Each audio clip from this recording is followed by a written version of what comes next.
the UK's economic performance from 2020 to 2025 can be illustrated with the AD and AS model. And in 2020, the pandemic caused a sharp fall in aggregate demand and shifting the AD to the AD curve left and leading to lower output and prices. And by 2022, supply slide and shocks like the rising energy prices and the labor shortage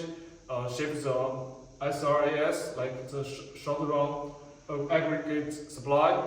curve left and resulting in higher inflation and stagnant and growth or stagnation from 2023 onwards, and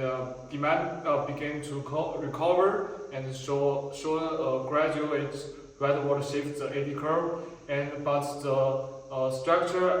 structure issues like the weak